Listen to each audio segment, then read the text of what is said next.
Hey, this ain't a drill. Only time I'm playing is on the field. And when I'm on the field, no, I got mad skills. And you know we about to eat this a fast meal. Y'all gotta pay for this heat like a gas bill. We keep on coming back, so yeah, they mad still. 716 make them pay me some bad bills. Red, white, and blue like Superman, so you know we eating at the Super Bowl. Kill the competition, set up the funeral. Josh Allen catching all the shots you go for. We callin' blitz. Ready to start, we ain't calling no quits. I'm the #1 draft pick. A lot of y'all talk, but I ain't hearing it. Only listen to Keyshawn and they talk about the Bills dominating on the field. All our players got them skills. Buffalo don't make a kill when we talk about the Bills. Dominating on the field, and our players got them skills. Buffalo gon' make a kill.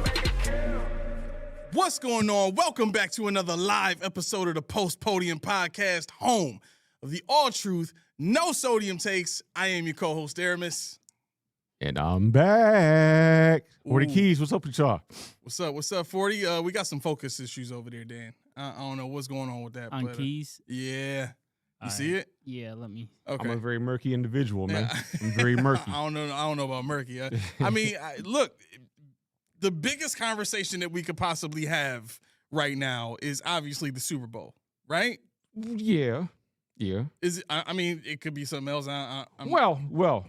I wanted to go ahead and we haven't had you for a whole show. Give us your brain, a whole bro. show. I wanted to, just put it out there since it's more public knowledge. I just want to give a tribute to the patriarch of my family who passed away on Wednesday, who was probably the biggest. Well, I don't know. My two uncles they were definitely both huge Bills fans, but this one used to be a season ticket holder for 30 years or whatever the case may be. He passed away Wednesday at the age of 98 years old. So, was a surprise? Yes, he was supposed to outlive me and everybody else because we all hurt. He was fine. But no, that was definitely a shock. But we just want to remember him as he was for the family, and just wanted to put that out there for people who may or may not know. Also, why I was not here on Friday. I took my son to the Harlem Globetrotters. I'm not on. Let me see, because I just edited it to public. All right, I'm getting it now. Yeah, he's got to. Okay, so we're on now? Yeah, we're on now. Okay.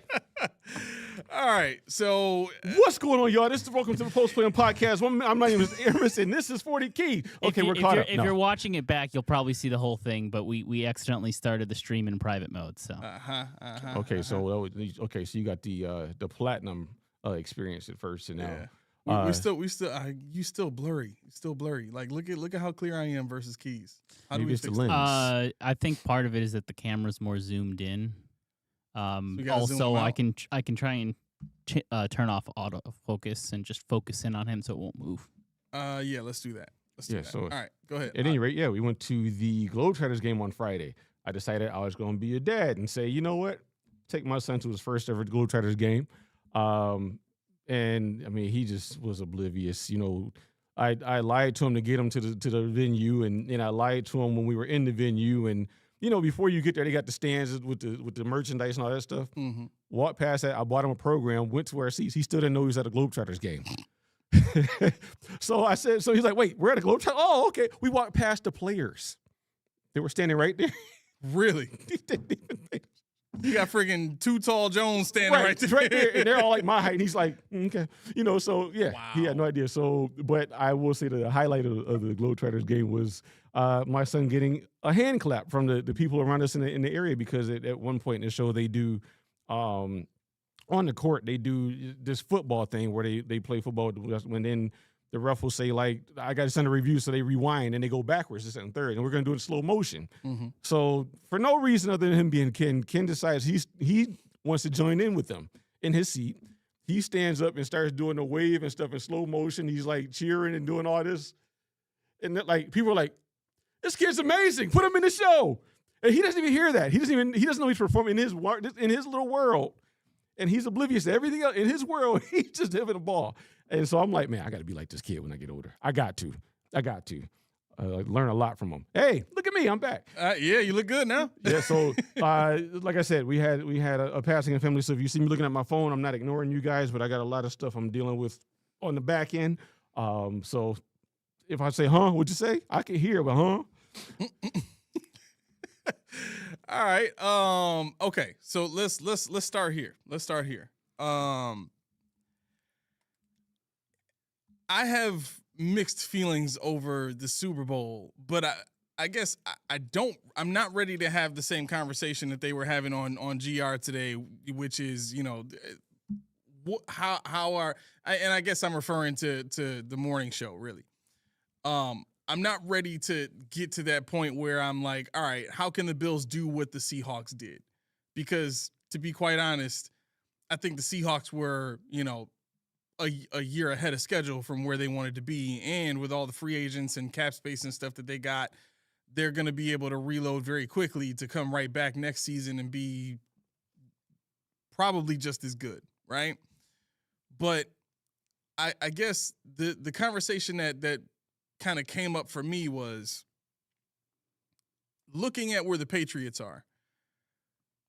Do they seem like they are right on schedule for you? Do they seem like they are ahead of schedule for you? Do they kind of remind you of where the Bills were early in Josh's career?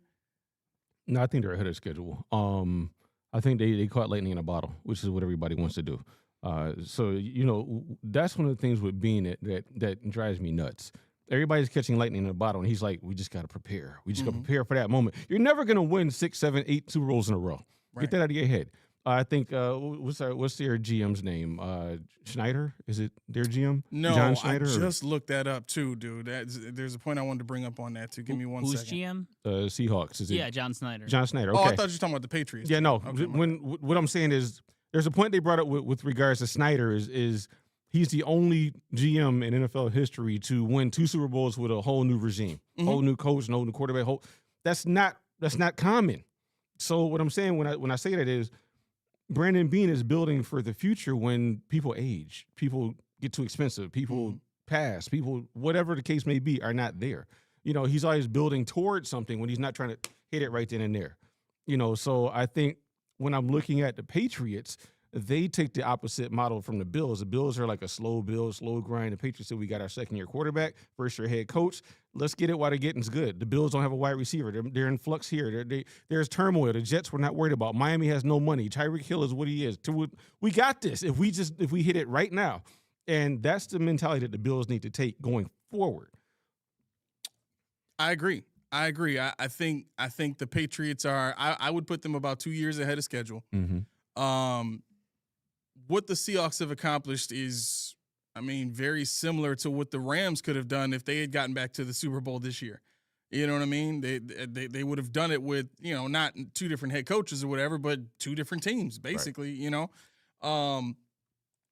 And let's be honest here. The focus, because I guess I'm trying to make this conversation a little bit more about the Patriots because I'm tying it into something that I noticed about the Bills and the connection to the Patriots. When you look at where the Patriots are, it's going to be very interesting how they stock up this offseason, because the way that they've seen the Bills do it is, like you said, very methodical, very, continue building for the future. Don't mortgage the future for the sake of chasing right now. Just be cautious, be, conscientious of your financial future when making all these decisions. Then I was, as I'm sitting there talking with Coach D about it, he asked, who's the GM of the Patriots? And I was like, you know what? I don't know. I didn't hear it. Like, I didn't hear the guy's name after Belichick was fired, and I didn't it wasn't really big news of who they're putting at GM. The biggest news was who they were hiring at head coach. Right. So I looked it up, and this guy's name is Elliot Wolf. Okay. You heard of him? Nope. Okay. Elliot Wolf is the executive vice president of player personnel for the New England Patriots. And he is also acting as the de facto general manager. Mm-hmm. Who does that sound like to you? Well, who's our director of player personnel? Is that Gain? Our director of player personnel? We have a president now. Well, we got a president of football operations, but director of player personnel is Brian Gain, right? He's an assistant GM, but yeah, yes, essentially his job is that. Yeah, it's definitely going to be Brandon Beane. He's a de facto GM, but we know where this goes. I guess the point I'm trying to make and why I'm bringing this up is this comes off as a revealing that Terry Pegula really doesn't have a new idea at all. He hasn't come up with a genuine internally seated idea of his own of how he wants this team to look. Mm-hmm. If you look at the culture that the Bills have built, it was built off of the model of who? The Patriots. Mm-hmm. Then he goes and he makes a move of promoting Brandon Beane to president of football operations and general manager. The Patriots have been doing that for 2 years now. Why is he copying moves from a team that, let's be completely honest, they were lucky to make the Super Bowl this year. Mm-hmm. But before that, all of their success was 5 to 7 years in the past. Because he lives in the past. Well, that's the thing. When you study it and you don't get the assignment, you don't get the curriculum, you fall short in your brain. I'm not ready to take this test. Who am I going to cheat off of? The person who's done it the most, the person who has the blueprint. That's true. That's Bob Kraft. Even though it's obsolete, even though the test I'm cheating off of is not even on my paper. You go to the high school and college, they give every other person a different test. I'm not looking at the questions he got. I'm just looking at what answer he's putting down. Because to me, he's got to know what he's talking about. Why did I get a 0 and he got 100? Because you're not absorbing the information and making it your own. Right. You're trying to go ahead and just emulate something that you see without thinking about it. Right. And that's why we're stuck in the place that we're in right now. And that's why I got kind of frustrated thinking about this once I found out who Elliot Wolf was and what his job is. To me, I'm still waiting for this revamped, new and improved Bills to show up. But the one thing, and wait, I got to do it. Aramis. Why? Why? Thank you. Why? Thank you. If you're not asking why, what are you really doing? Yeah. You're not doing your due diligence. But I think, let me regather my thought here. I think when I'm thinking about all this and where this kind of lands for me, it's frustrating because I work under the understanding that there's a root to everything. There's an origin to things. There's a place that a singular idea started. There's a place that a movement started. There's a spark that ignites the fire. And my goal is to find that origin point, right? And understanding what the origin point for our owner, who let's be honest, all of this is his brainchild now, understanding where his inspiration comes from, where the inception of his ideas come from, it's hard to get to a place where I can believe that his vision is going to play out the way he thinks it is. Yeah, I think that's it. And I laughed. I talked to Laura probably, what was this, maybe Friday. And I said, so she's like, well, are you turning into a Bean fan? I said, no. But what it was, I don't know if you heard the spot. Honestly, I don't even know when he was on the radio with Jeremy and Joe. Yeah. Where at the end of the thing, he Wednesday, said, I think. Okay. At the end of the thing, he said, Jeremy said, I'm not going to ask the question now. I'm not going to start it. It's about the wide receiver thing. Yeah, yeah. And Bean said, for you, I'm going to do some research. Who took the most wide receivers in the draft? And I'm going to try to beat it.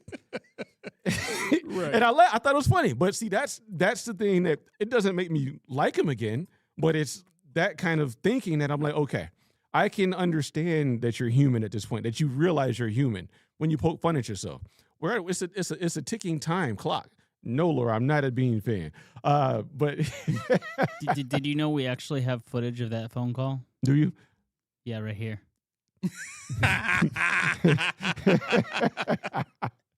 But yeah, no, and that's the thing is it's the human element that was lacking. It's the I'm better than thou element that was lacking. And after the Elijah Moore mishap, we'll say Joshua Palmer mishap.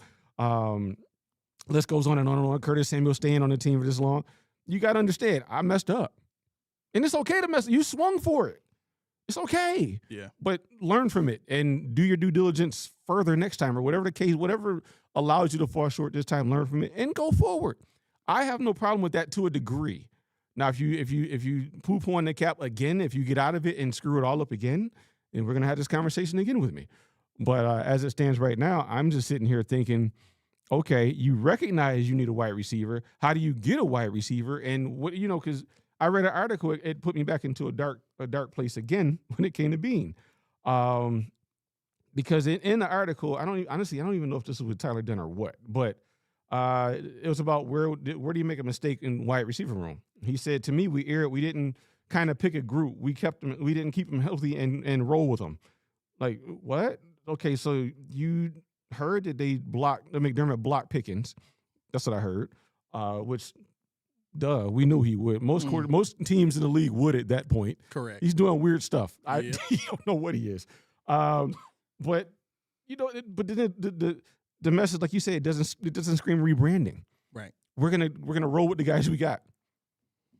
Okay. If they were healthy, they're still not that great. That's right. So it's like, all right. So I did my research here and I said, okay, how many times have we had a player with more than 5 touchdowns in a season since 2017? You know how many players we've had since 2017 with 5 or more touchdowns? You mean a pass catcher? Yeah.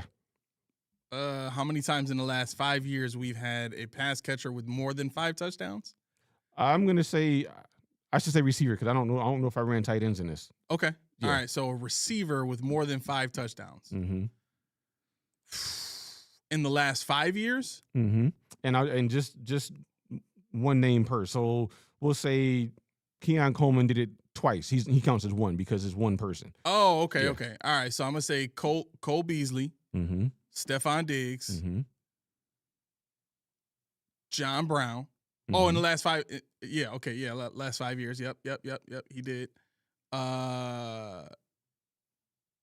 Gabe Davis Mm-hmm.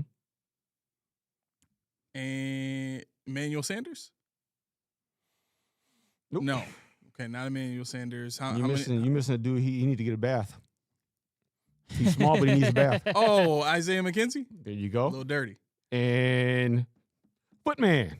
Oh, Mac Hollins. He had 6 last year. So we had 7 players in the last. Actually, 2018. I ran it back to. So Zay Jones was the other one that I had. And McDermott's. So I must have did it for McDermott's wide receiver. He Yeah. had 7 guys. Stephon Diggs did it 4 times. Gabriel Davis did it 4 times. Stephon Diggs is the only wide receiver to have more than 10 receiving touchdowns on his team since McDermott was a coach. And he did it twice. He's the only one. But then you have Bean saying, well, I kind of like the guys we had. No. Look at Jackson Smith and Jigba. Look at the other guys out there. Just aspire. Right. Aspire to get them. I mean, if you swing and you miss, ask the question, why are we missing? But keep swinging. Right. And that's the thing. That's my indictment on him.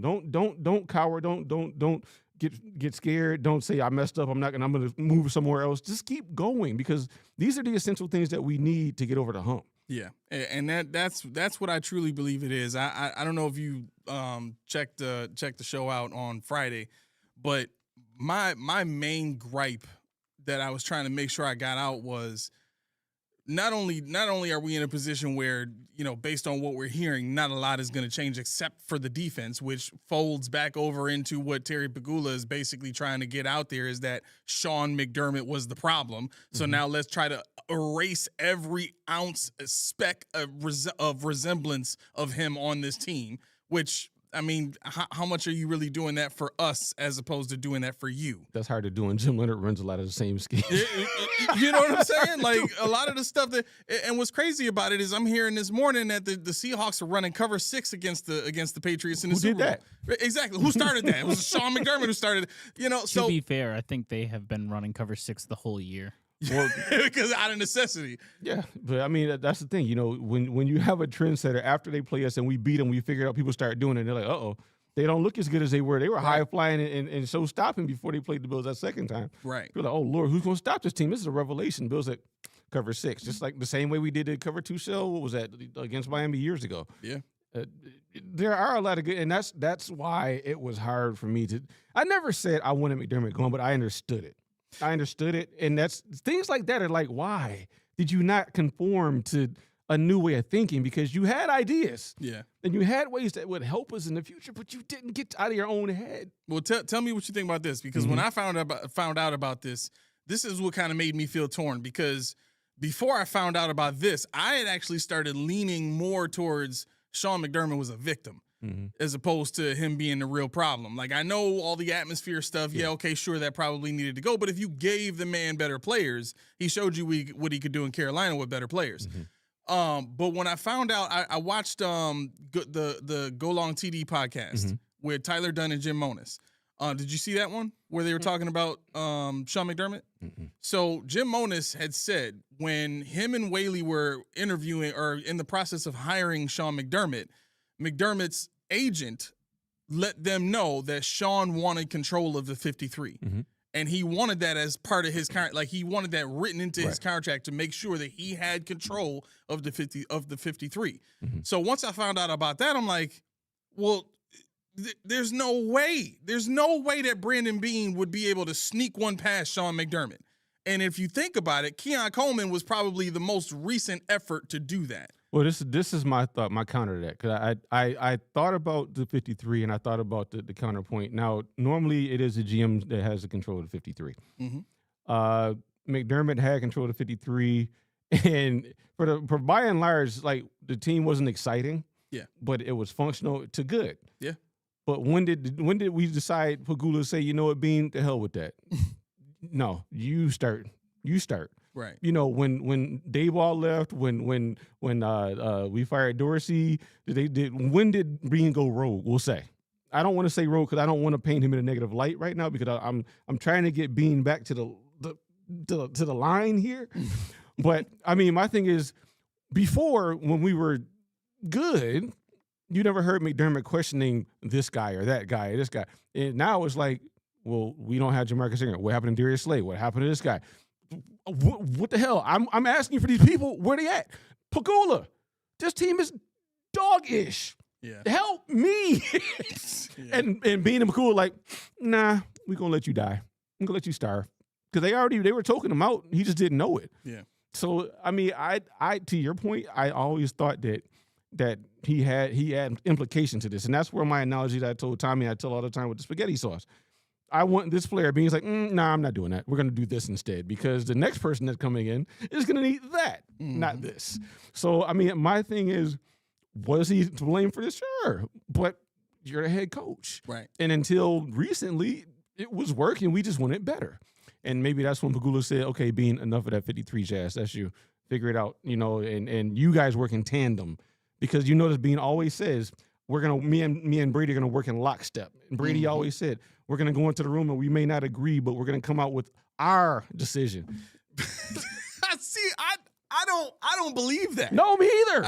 I don't believe that at all. He's gonna say, what do you want? Okay, yes. Right. You know, and that will be their decision because Bean said so. I think this is becoming so clear that Joe Brady is going to be the yes man, and Bean is going to be, I'm going to feed you players. I'm going to feed you what I think you should have. Yeah, I'll hear you out. Yeah, you can sit down with the scouts. You can tell them, but it's going to be the same thing. Yep. Right? It's going to be the same thing. We're going to make sure, because ultimately, I had to realize this. The culture was never Sean McDermott's to begin with. The culture was enforced by Sean McDermott because that's what the owner wants. Yep. Once I got that, I'm like, okay, that's what empowers Brandon Beane to say the same stuff that he was saying before. He not gonna go crazy with the money now. Why? Because the owner don't want that. And I'll tell you that I honestly, I never even told I didn't tell my mom, I told nobody. When McDermott left, I met him. I talked to him. Oh. I never saw such happiness on his face. I mean, he had a book bag on. He had who is it? Is it Nate? He had the Yankee on. He had a tan Yankee. Wow. And I mean, he was just like, and I'm like, Coach, he's like, yeah. And no, he's just like, he's there. Like, you would think, I just lost my ticket, my ace in the hole, my Josh Allen. I lost it. Nah. He was, because he leaving here looking like the good guy now. Yeah. He'll even hear like think about where Sean is now as a coach. Mm-hmm. He's the guy that took Buffalo out of the mud. Right. Like that's how like everybody from the outside. Right. He's the guy that got Buffalo out the mud, even though we here know better. Right.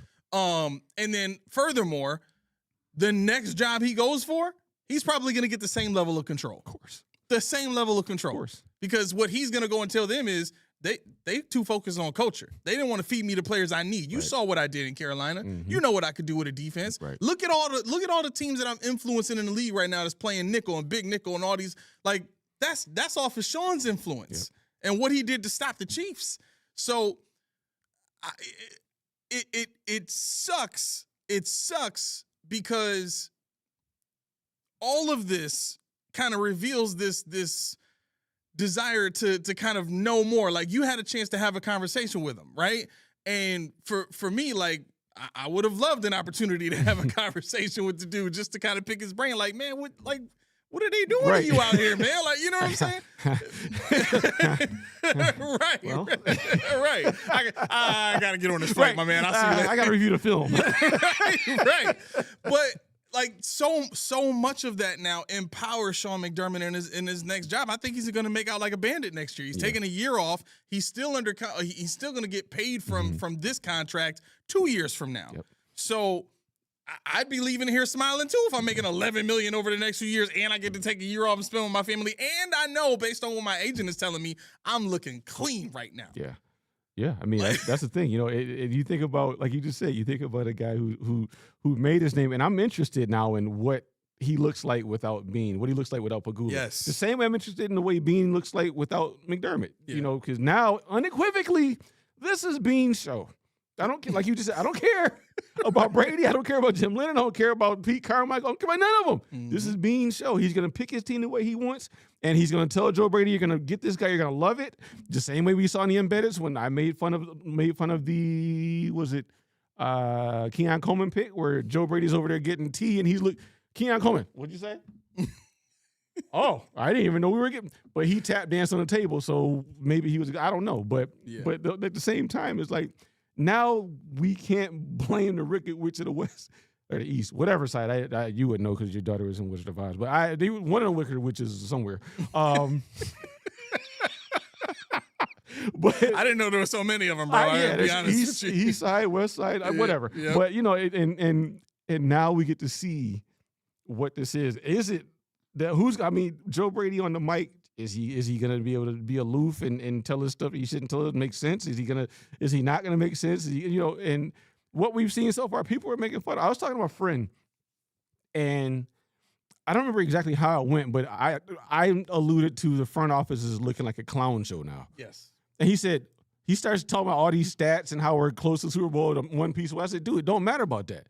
I said, national media is having a field day with our front office. Never mind the team. The team is good. Everybody knows the team is Josh Allen. The team is James Cook. The team is still trying to find an identity. Mm-hmm. But the front office, without Sean McDermott as the Speaker of the House, it's bad. Yeah, it's bad. They got to learn a lot. Yeah. How do you feel about the disconnection of the Buffalo Bills from WGR?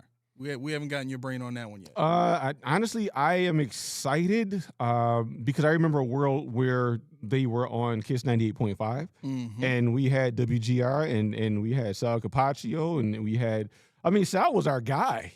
You know, before he was our guy. I love listening to that dude before. Yeah, and did you see the reporting on Sal, by the way? No, what you got? I brought this up on Friday.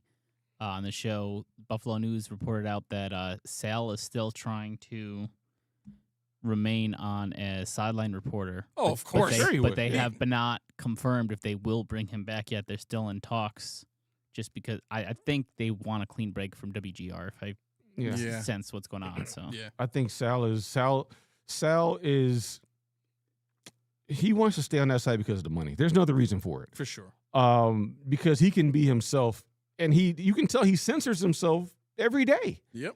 He gets excited, but he brings himself back. They talk about the offensive line. He gets it, then he brings it back. Yep. Talk about the defense. He's a coach. Yep. He's a football fan. He's a Bills fan. He wants to talk.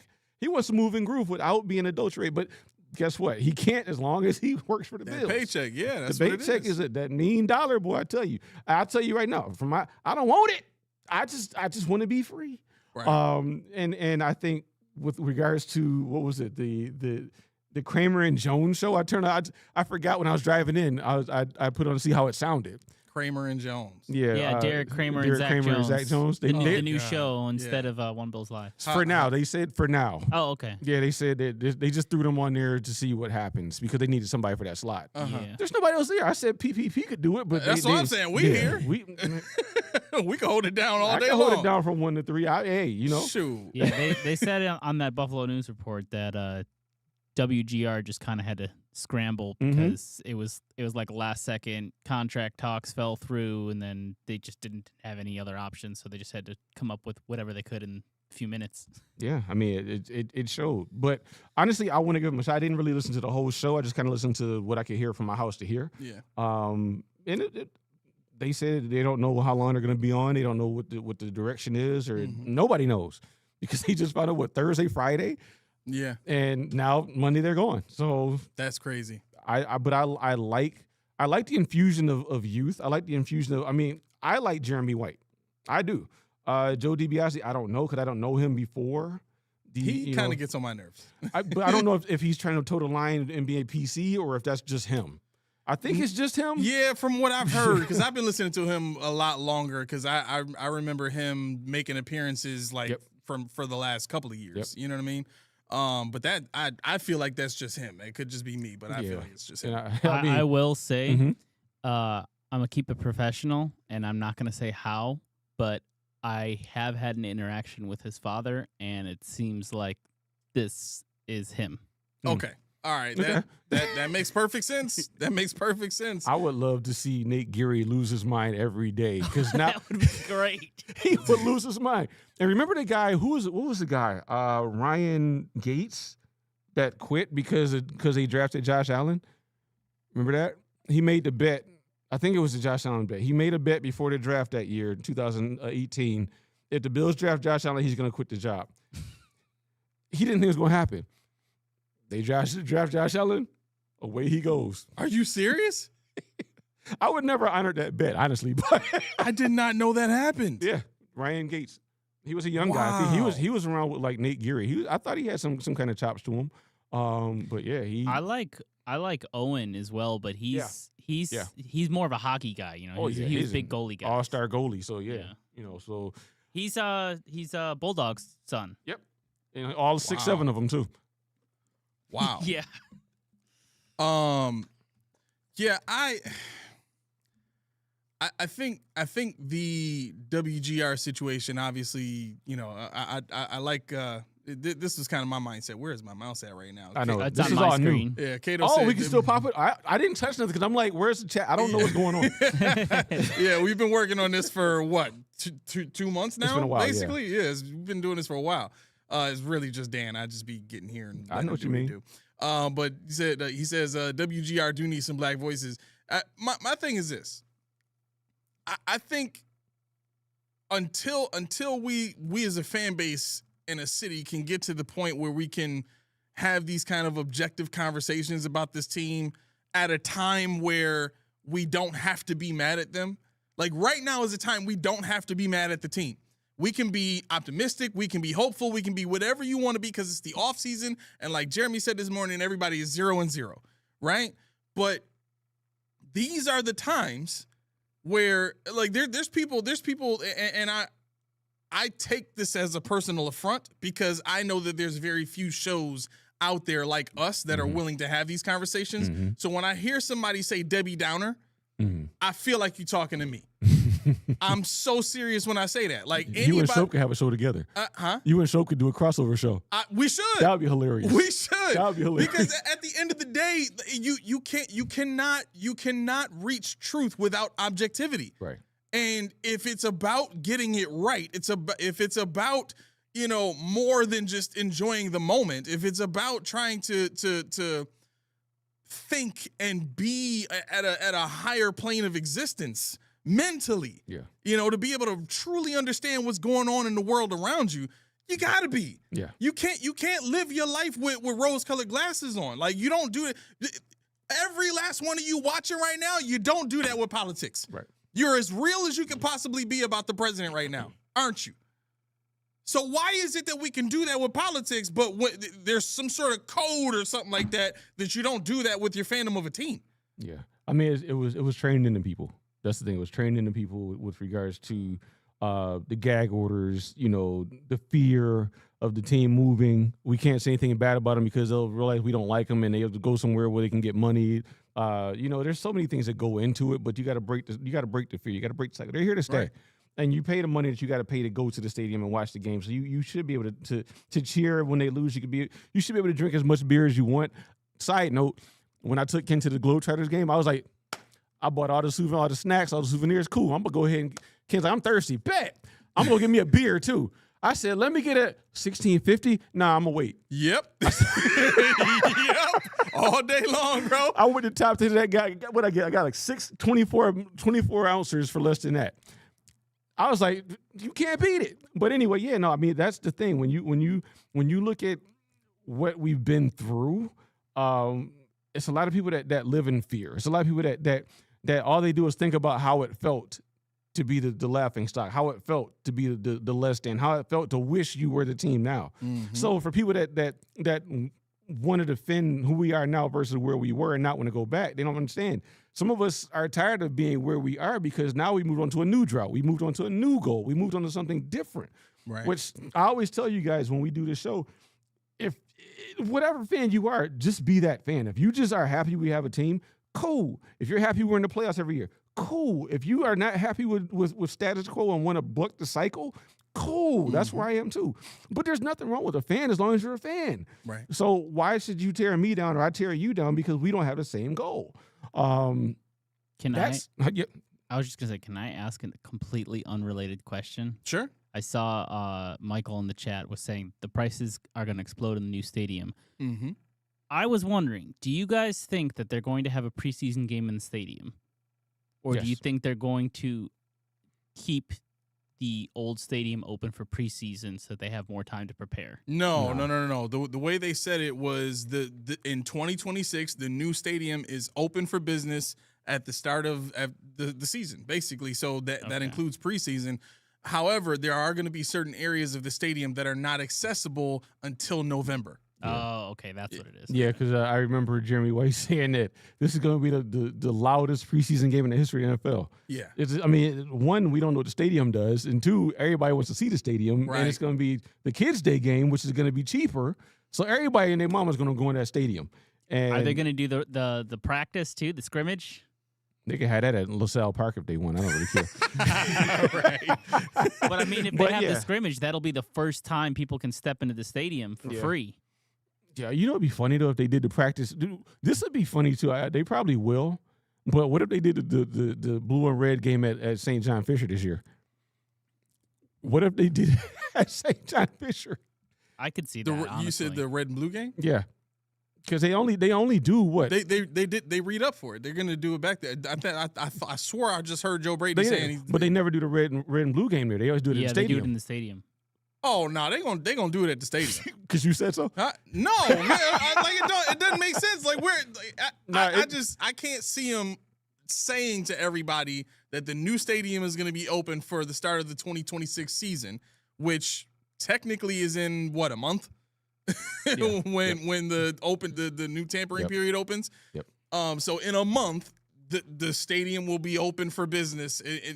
For whatever they need to do there. Mm-hmm. I mean, when you look at the stadium, the condition it's in now, like it's really only like 2, maybe 3 sections of the outside that are not like patched up and finished. Yeah. You know what I'm saying? But I gotta imagine everything else that they're going to be doing between right now and friggin' August? Mm-hmm.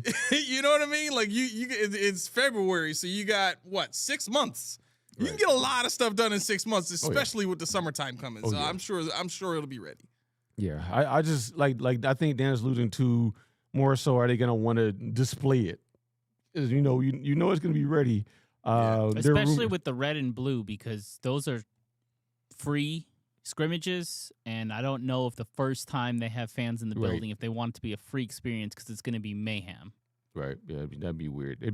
That would be something they gotta put in place. You gotta enter through one tunnel and no concessions or whatever.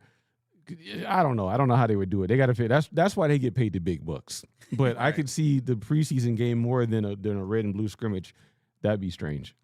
That'd be really strange. Yeah. Laura, that halftime was awesome. I did. So what are your thoughts on the halftime show, bro? Man, okay. I think J.J. Watt said it best. I am black. I took French in school. I have no clue what he was saying. I'm sorry. I have no, but I'm like, all right, okay.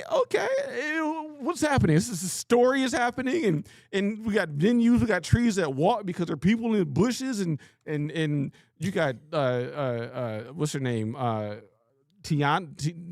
The bar owner. Yeah, the bar owner from New York City, who he put her address on the thing so everybody can visit. She has she's a big deal over there, and the little boy that was playing an ice kid that he gave the trophy to, and the real marriage. You got Cardi B dancing, you got Jessica Alba, all these people I don't know. Carol G, yeah, Ricky Martin singing. Like, what the fuck is going on?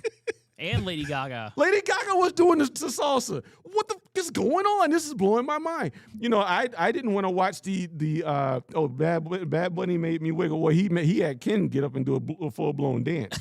But I mean, let me put that up because they can't see that. But yeah, so you know, I mean, I'm sitting here like, what's happening? This is an experience, right? So I mean, I'm not gonna go into it, but I know the alternative, and I heard that the fans in the alternative celebration halftime actually were paid from Craigslist $200 a head and a Kid Rock t-shirt to be there. What? Yeah, there was an ad out for people to go there. They get $200 a t-shirt, and all they had to do was act like they were at a real concert. I didn't watch it, but I heard that he was lip syncing and it went off. Yep. So. Yep. Wow. Mm-hmm. Wow. Yep. So it was. And Bad Bunny had the most views of any Super Bowl halftime show ever. 135.6 mil. Holy cow. Did his thing. Did his freaking thing. I mean, I have no idea who, but did you know who he was before? Yeah. Oh, yeah. He won like 3 Grammys this year. I listen to jazz and stuff. my wife and daughter love Bad Bunny. Oh, good. Okay. Yeah. And I mean, it was excellent. And when you realize all the stuff that was packed into it, that we're still finding out what meant what. Oh down. Yeah. The last 2 Super Bowl halftime shows, the symbolism and everything has been so cool. The whole time, me and my wife were just pointing things out, like, yo, he just did that. That was awesome. Did you see? There was a meme. It said, "This is the second Super Bowl in a row that was really bad for Drake."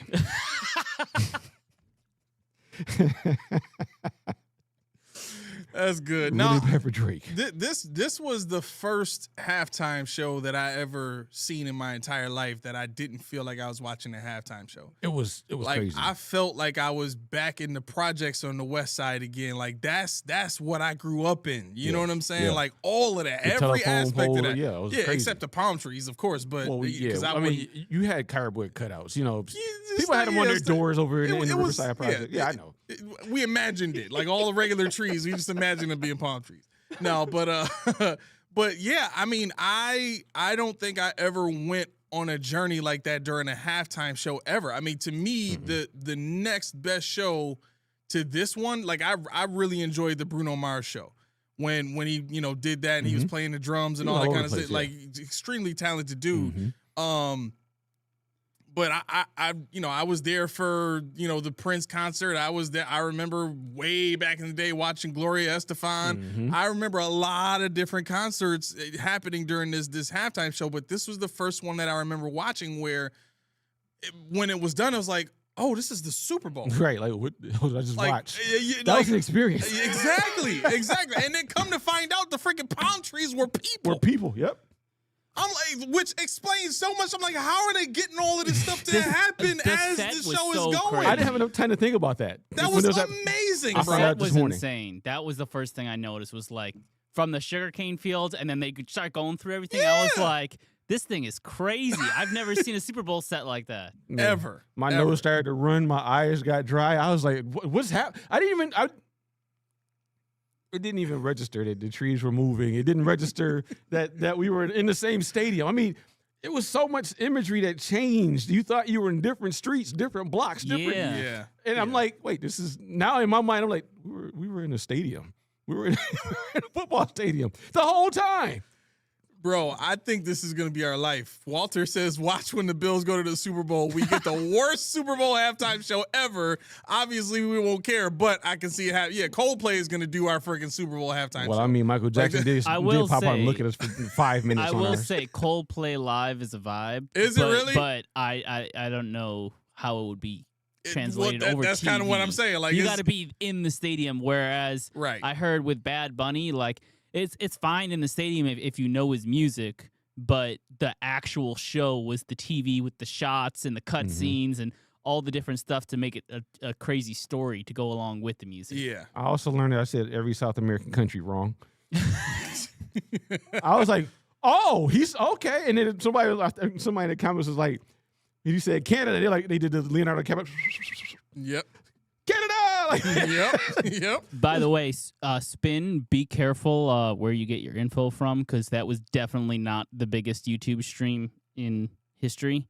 I believe the alternative halftime show had like 5 to 6 million viewers, and the biggest live streams, if you look on Google, is over 8 million. So, and that's not just YouTube for those views. I want to know about live views, because that's like when it's all like, what's happening over there? Pop in it real quick, then pop out. It counts as a view. So it's like, That is true. That And is very true. and I think the viewership numbers was adding up TV and YouTube, if I'm correct. yeah. I know it didn't even come remotely close to a percentage of what Bad Bunny did. No. Yo, Sweat said the Bills will have a local high school band. Can you imagine the Bills having some marching band coming out during Like- like, like their Falconer own, or something have like that. their Yeah. own marching Like, choir. no. never that mind what replaced y'all the want. cheerleaders. We've employed our own marching No, band. I just thought about it. What? Mel's head would explode because they would have had a Buffalo Stampede out there. The drum line. Mel would have a conniption, and I'd be there for What it. are we doing? You know what would be crazy though? If they actually brought the Jills back just for the Super Bowl halftime. The show. original ones, they're still alive. Oh, walkers and all. They're sitting there getting right, sitting there getting it.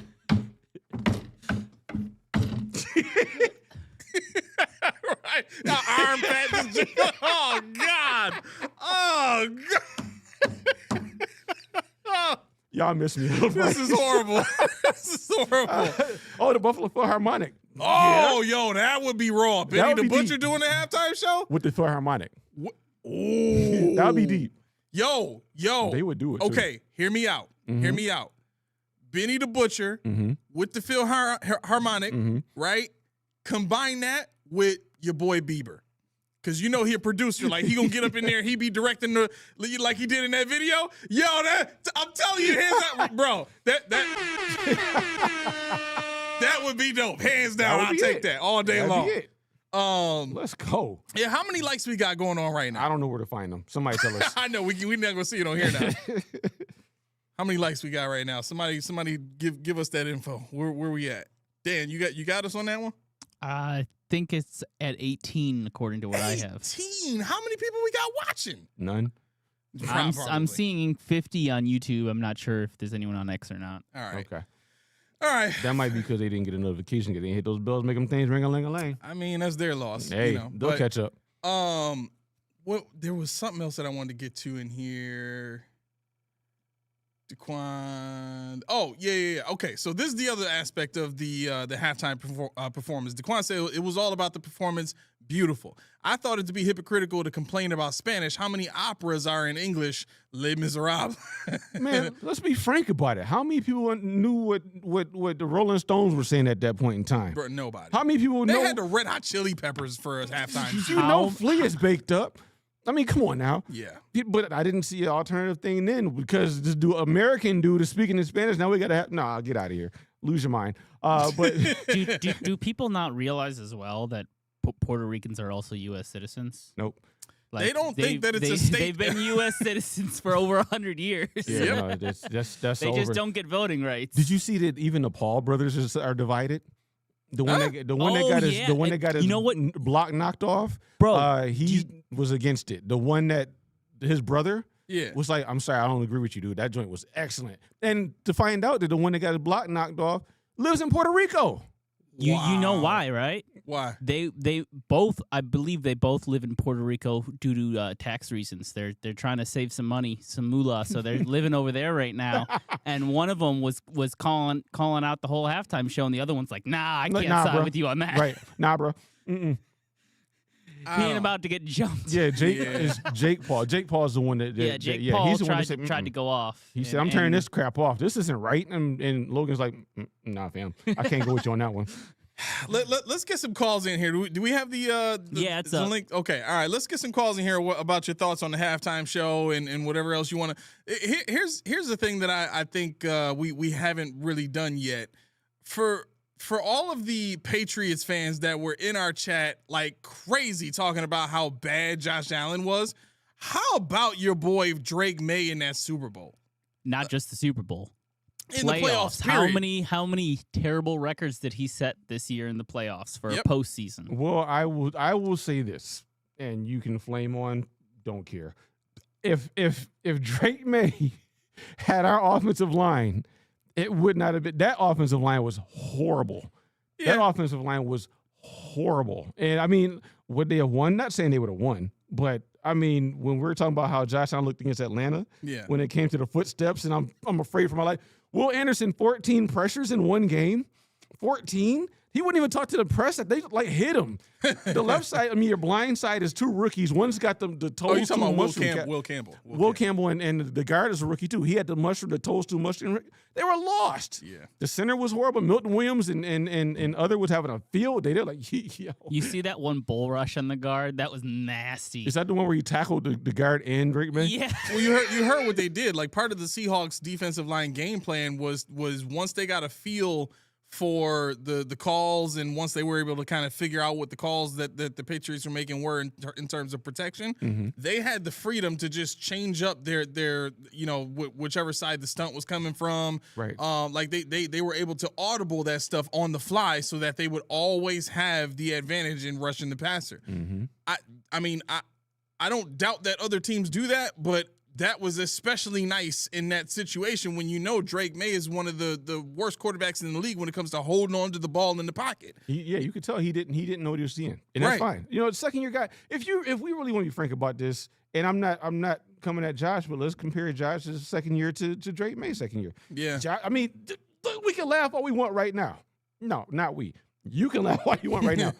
He showed enough to say, you need to really watch this guy, because if he can learn, if he has any Josh on him in the mentality, we got problems. Yeah, we got issues because that O-line is going to shore up. Zoomer said they had the same O-line all year, but guess what? They played against the Bills, who have no pass rush. Yep. They played against the Jets, who have no team. Yep. And they played against the Dolphins, who just want to Mike McDaniels up out of there. So that's 6 games where it's like, they lost to us once, but that's 6 games. They're like, we can get our feet wet. They got through the AFC playoffs because they didn't play against any good quarterbacks. Right. They played against C.J. Stroud, and they played against Jarrett Stidham, and then they played against Sam Darnold. They didn't play not one, but they played Herbert, but he was behind a broken line, so there was no chance. A team that had no pass rush all of a sudden was all over Justin Herbert in that game. You know what I'm saying? Like, they must be a beast of a defense. And I mean, just a side, not to change the point, but how good was Christian Gonzalez yesterday? My goodness. He was nice. I want one of those. Yeah. We have one. His name is Christian Benford. No, I want that. I want that. Right. I mean, I can't stand that, bro. I really can't. And these fans are going to be counting on him next season to be that guy. Yeah. Yeah, I mean that fella there yesterday he came out from whistle to whistle, letting them know I'm here. I don't care who you put on me, Jackson Smith. I don't care. I'm here. Yeah. But to go back to the point, I mean, I think it was the first half where they blitzed Drake May 65% of the snaps. This dude is living in shambles. He's peeing on himself in the halftime. He's like shaking. And that's exactly how and they said, we want to get in his head early and often, and we're going to take him completely out of it. Yeah, half the time, the pressure wasn't even there, but after he got hit enough times, he's just rushing, throwing it, or just holding on and not seeing anyone open when they're running down the field. Yeah, exactly. They said that was the intent of the blitzes that they were doing, was to just get him rattled, speed up his clock.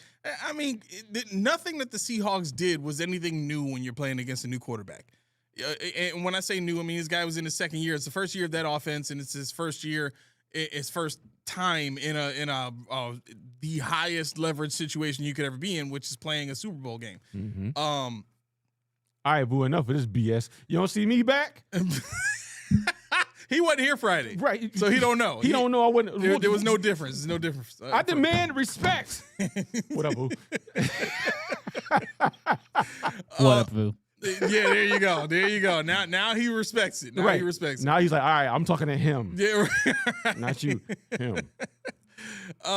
Boo, since you're here, man, you always talking about calling up. Call us up, man. Let us know what's going on. The link is at the top of the chat there, so go ahead and hop in. All right, so here's the other part of this too. He said I was here Friday. Oh, okay. Well, I didn't have anybody asking me whose ace we on. You did right. You didn't sign up. You didn't sign the attendance sheet. That's why. The attendance sheet. Wow. He didn't sign the attendance sheet. How am I supposed to know? Yeah, you right, Laura. You right. Vu got his fave. He got his fave. It ain't us. We know. All right. So here's my prediction going forward for this offseason. I don't think the Bills are going to focus on drafting a receiver. And I said Friday, I want your thoughts on this. My thought on us not drafting a receiver is solely based on we're chasing a championship right now. I believe the Bills, in terms of their current build, believe that the offense can carry the defense as it develops. And if you're going to do that, if you're going to operate that way, then first and foremost, you have to be in a position to be comfortable working with what you have. I believe that Brady believes that he can work with what he has as far as receivers are concerned. Oh, yeah. Right? I think he kind of needed the reins to come off from the standpoint of throwing the ball down the field. Right? And we still have yet to find out if that was all Brady just not wanting to throw the ball down the field, or if that was Sean McDermott kind of, dialing it back. Right? We'll see. But from that standpoint, what does that ask for? What is the final piece of the puzzle to kind of get that situation to be viable? Well, you need an elite number one receiver. And it can't just be, let's go get Brandon Ayuk and bring him here and see if he can do it coming fresh off an ACL. No, that ain't going to work. Right? You're going to need to make a trade for a bona fide guy. Right now, the only two that fit that criteria would be A.J. Brown. And here's how A.J. Brown works. A.J. Brown is an outside receiver, right? He's the kind of guy that can, go over the middle. He's big enough to do it. He runs the slants and all that kind of stuff, but he can still get down the field. What he is not, though, is your quintessential West Coast wide receiver. Right. Where he can use his quickness and agility to just get open quickly, right? He's got to bully through guys, or he's got to have routes that allows him to work open within the timing of the play, which usually for him is a little bit longer than 2 seconds. Because usually you think West Coast system 1-2 balls out. Right? Think to a Lord. Right. Yeah. The other wide receiver that fits into that criteria, though, is Justin Jefferson. And I think that's the only guy that I can think of that we can trade for. And I'm getting ready to pull up a list here. My laptop is not acting right now, so bear with me here. There's several wide receivers in free agency that I think won't work at all. And if you're looking for a number one guy, I think it's got to be through trade. So what I'm gonna do is I gotta pull up this list of wide receivers in the NFL. But I want your thoughts on that. I would like what are your thoughts on what helped? Like, what's that final piece? You know what I mean? Is there another receiver that you're thinking of that the Bills can go and get? Because I don't think a draft pick is going to work at all for this team this year. And if they do draft one and they don't sign or trade for a bona fide number one wide receiver, that would tell me that they're not serious about winning a Super Bowl this year. I mean, honestly, I could see a world where they don't draft a number one wide receiver in the first round. It would tear me to shreds because I want to go and get aggressive. I want to see what Bean means when he says they got to stop me from stop me from wheeling and dealing. I want to see what it looks like when he I don't want to say it because somebody gonna pause me, but I just want to see what it looks like when he does what he really wants to do. If he gets freaky with it and makes it happen, in his mind, what that looks like. Could you get Jerry Jeudy? I don't know what his contract is. Could you, those are the two that I could think of in the league besides Jerry Jeudy. Because Calvin Ridley just got a contract. Jacoby Myers, I think, is still under contract. And Bean said, and this is the thing about what people don't understand. Bean said in an interview or wherever, they didn't get Jacoby Myers because he didn't have a cap space for it. So if everybody says there's levers to pull, there's this, that, there's only so much you can do before even the guy that likes to wheel and deal says, you know what, I got to fold him, I can't do it. If we're running a West Coast offense, I would love to see the Bills trade up to get Mekhi Lemon out of USC. That's how can I describe it? He's a bowling ball. He's yak man. He can work the slot. He can work the outside. He's hard to take down. He's physical. Even though he's not the biggest guy. My new draft crush is Jordan Tyson out of Arizona State. Thank you. That's my new draft crush. Thank you. The only issue with Jordan Tyson is injuries. I don't know how many he's had, but I know that that's one of the things that knocks him down a little bit. Okay. Which, for me, I used to take pride in our training staff and giving her once over and all that. I don't have that same faith. But for what Jordan Tyson can give you, let me get that. Because on the back end, I'm still going to get, somebody that's not a Joshua Palmer, that's not a Curtis Hinman, not a Elijah Moore, not one of those kind of guys. I'm going to get somebody with another level up that's going to cost a little more probably, which means I have to create space somehow, some way. It's not my job. I don't get paid the big bucks.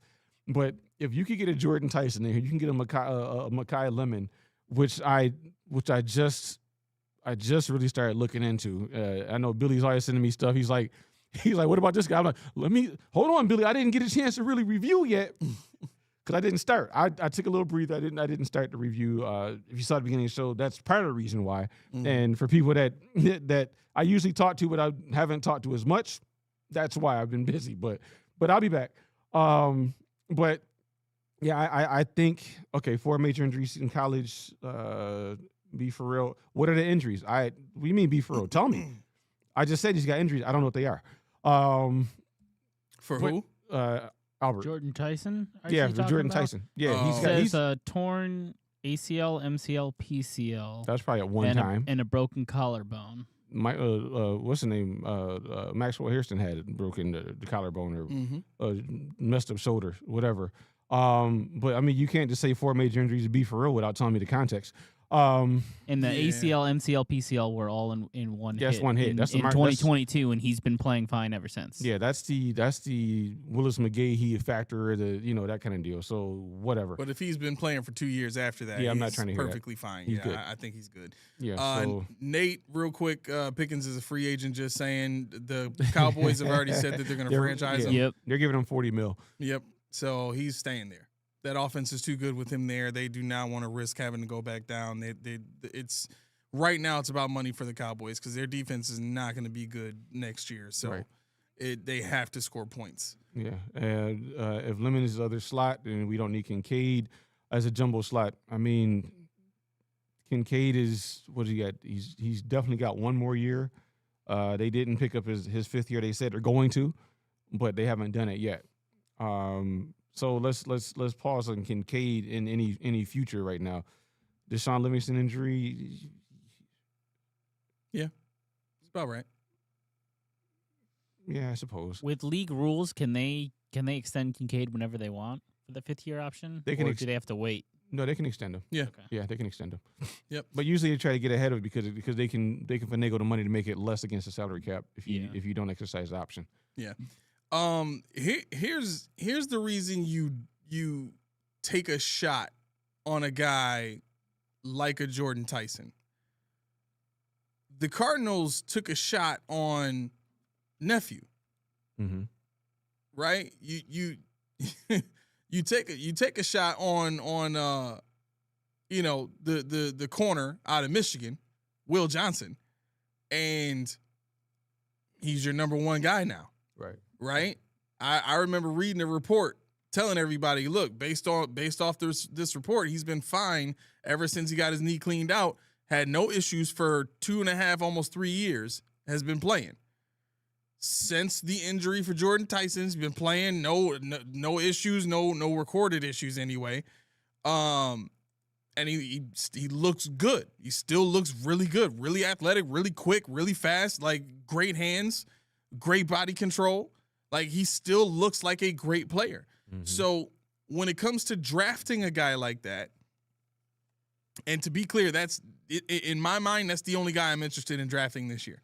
I really haven't seen anybody else except maybe the guy from I think it's from Alabama, if I'm not mistaken. Jeremy? Yeah. Mm-hmm. Albert said he was also out a month this year for a hamstring injury, but I mean, doesn't virtually every football player get one of those at some point? I mean, he played 9 games, so I mean, usually a football season is 12, so he missed 3 games. 2023, he missed pretty much the whole season. Last year, he went for 1,100 yards. I'm sorry, no. Sorry, that's not his yardage there. Yeah. Where are we at? Hold on, I'm trying to find it. I'm sorry. Yeah, he did go for 1,100 yards and 10 touchdowns in 2024. He went for 715 and 9 last year. Okay. I don't know. I mean, part of the reason I even brought up the idea of drafting a receiver is because that's the option that people are talking about. Mm-hmm. But again, I need us to kind of remember what we're talking about here. We're talking about the Bills getting to a Super Bowl and having enough weaponry to compete against a team like the Seahawks or the Rams or the Packers, who are going to be loaded on defense next year. They let go of Diggs, so they'll still be good on defense, but you got to worry about them. You got to worry about who else in the NFC that you're going to face. You still got to go against the Texans this year. You still got to go against the Broncos at some point in the playoffs. You still got the Ravens, who are going to be better on defense under Jesse Minter. You still got to worry about the Chargers defense. Like, you need to be able to move the ball at will, and it cannot just be on Josh Allen's shoulders to elevate the receivers around him. We need to stop getting so obsessed with how good Josh is and just thinking that he can get it all done.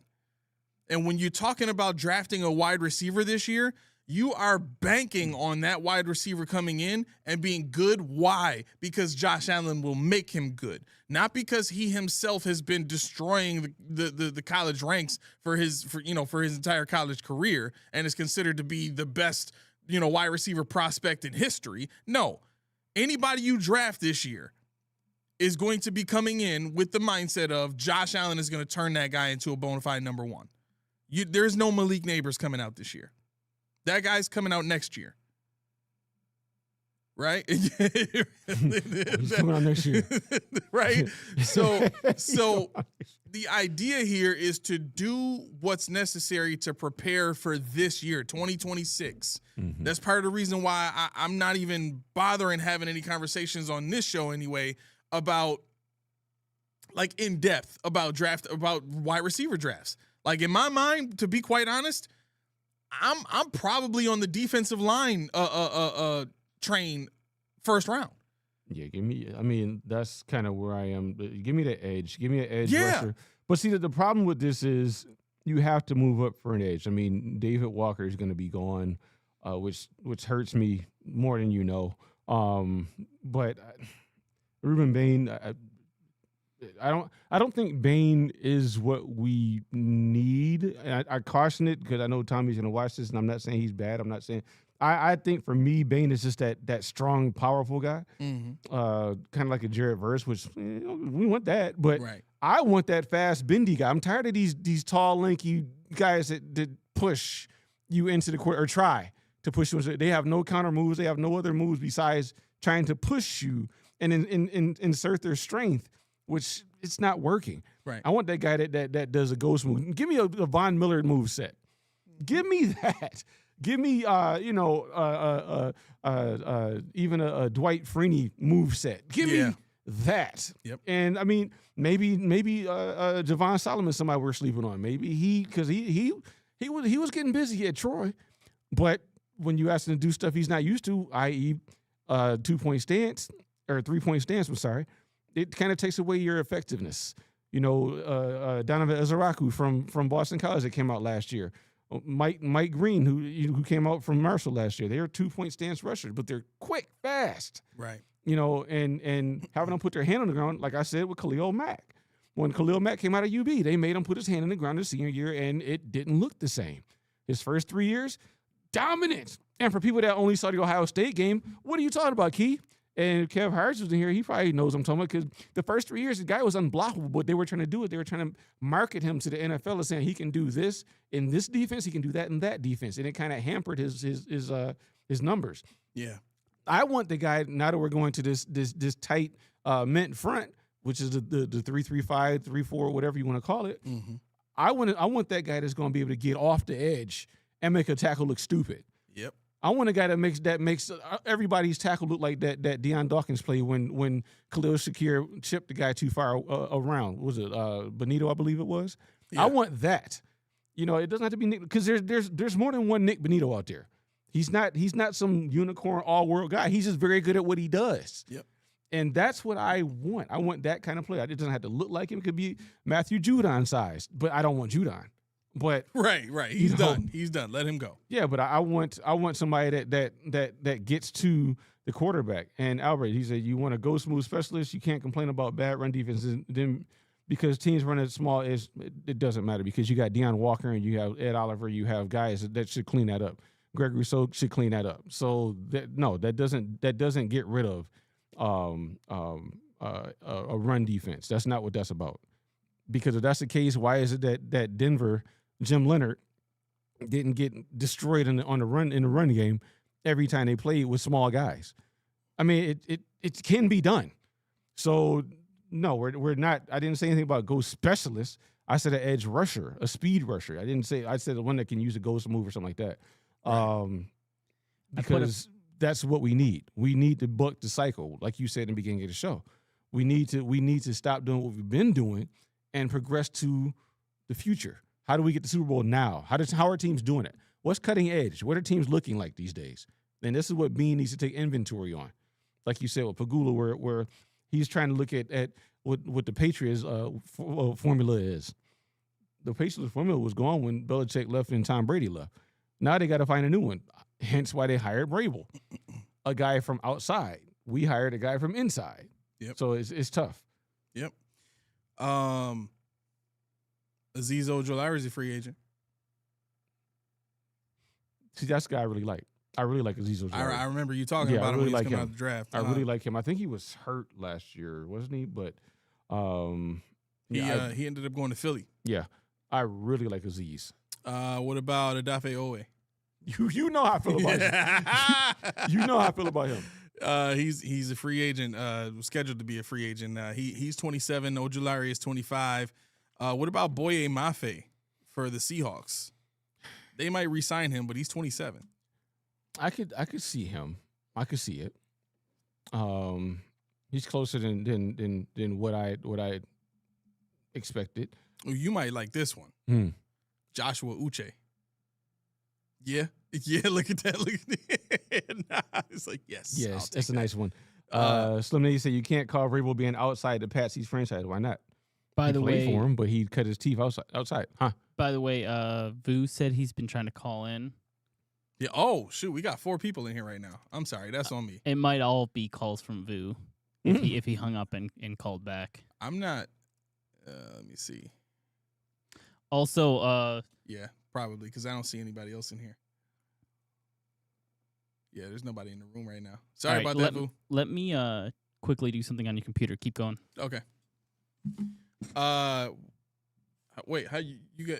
He about to remote in. I know. What you doing? You got to get in here. I just wanted to unmute this so that they can hear you when they're in the room. Ah. So yeah, so when with regards respects to the edge rushers, yeah, you definitely can find an edge rusher. You can find it's not destitute. People think that just because you draft late in the draft, because you don't have a lot of money, you can't get players. Owe is not going to cost you $30 million. Uche is not going to cost you $20 million. Who else you say? Azeez Ojulari. Yep. He's not going to cost you $15 million. You want to know how much he's going to cost? I'll give you his market value. What you got? 1 second here. That's his. Where is it?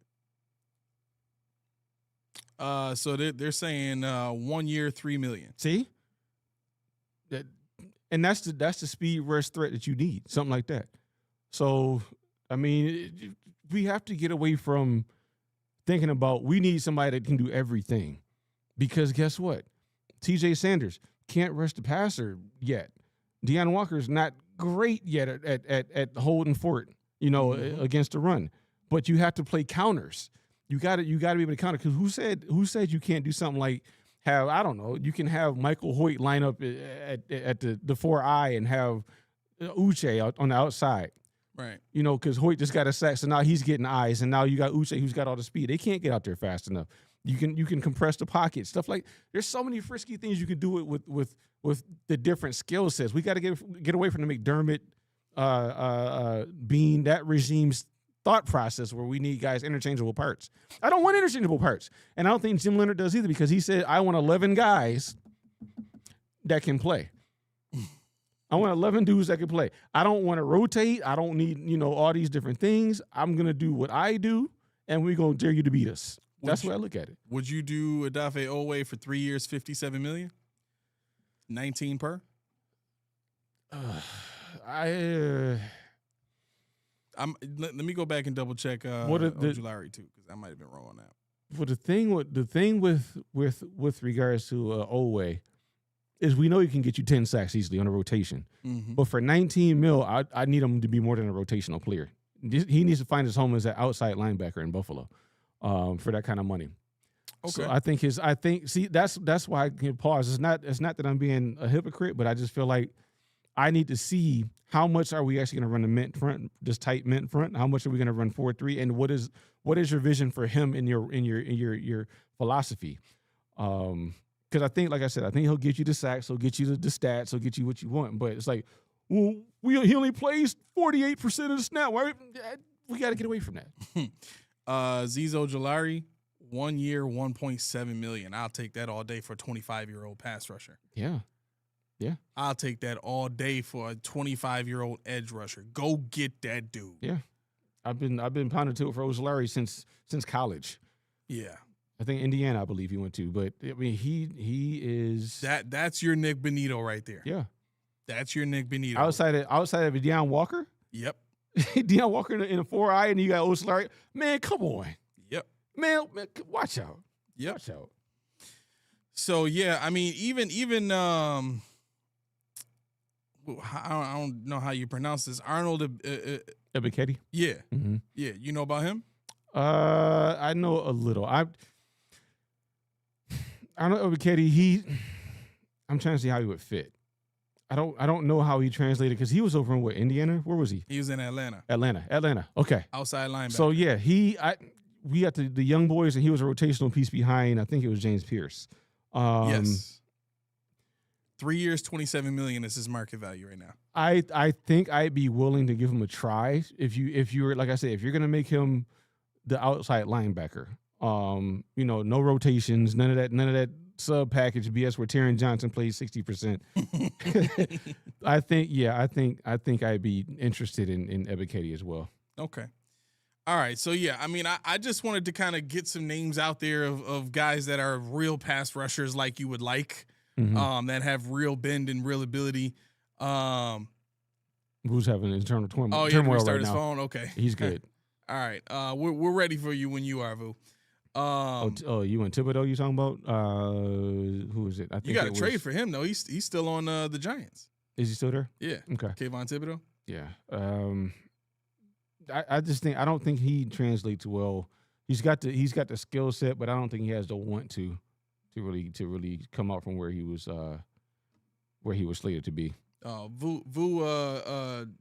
Vu can't hear the show now, Schmitty? No, he can now. Oh, he can now. Okay, yeah, he can now. He had to restart his phone. Got it. Yeah. Yeah, I think when he was in the waiting room, he couldn't hear us. Oh, So okay. I was trying That's to why get you that set can't- up, but Okay. we'll have to do that next time. Yeah. Oh, Just okay. send your audio into the waiting room for him. So when he comes in, all I gotta do is hit this unmute button. Yeah, Right? yeah. Okay. All right.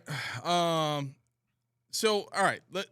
So anyway, the reason I wanted to kind of bring up the defensive line and pass rushers and all that kind of stuff is just to kind of further the point of we have to too many people are getting caught up in the wide receiver train. Mm-hmm. Like that, I get how funny and cool of a movement that is because Jeremy White has been on that for years and years and years. I get it, but this is not the year for that. The year for that is next year after you've already got the number one wide receiver and you're trying to fill out the rest of your roster with young guys and get younger in contracts. Joshua Palmer's contract might be a little bit more, tolerable next year in terms of getting him off of your team. You know what I'm saying? That is not a guy that you want to have to depend on as really any more than a number 3. Like having him as a number 2, kind of a big ask. He's got to be a number 2 with a prime Steph Diggs, a Justin Yes. Jefferson. He'd be an excellent Gabe Davis kind of number 2, where I'm not really drawing attention. I'm just going to do what you ask of me, and I can do it well. But I'm never going to take over a game without somebody taking a lot of the pressure off me. Right. Yeah, I don't see nobody. I don't see nobody in the calling line right now. But all right. So last where are we at right now? In terms 7:02. Okay. How many likes we got right now? 31. 31. How many watching? Yeah, we got 54. We got 31 out of 54. All right, we can do a little bit better. Get that up to 75%. You exactly. You see Oh, what I'm you saying? 75. We just got 50. No, I'm joking. All right, so joking. I need to double back to the Patriots fans for a second to just be kind of clear about what we saw, because while I do agree with what Jeremy said this morning in terms of, Patriots fans and Bills fans are going to be going back and forth about, really, comical stuff, I still need to point out for as good as I expect Drake May to be, I think Patriots fans once again got a little ahead of themselves. And I think what we saw yesterday is proof that you really shouldn't trust what everybody says about your team unless you yourself do the research, right? And the other part of that is for, T-Dog is the only one that I know of that, has been coming around all like that. I haven't seen him in the chat today. Has anybody seen T-Dog in the chat? I haven't seen him. I was hoping he would show up too. I didn't want to go. I was just hoping he was going to show up. I knew that wasn't going to happen. Yeah, people that get in other teams' chats and go wild like that, they don't come around when they lose. No. That's just not what they do, and I expected it. But when we're talking about the Patriots and we're talking about what happened on Sunday, it really comes down to this. They are who we thought they were. For me, anyway.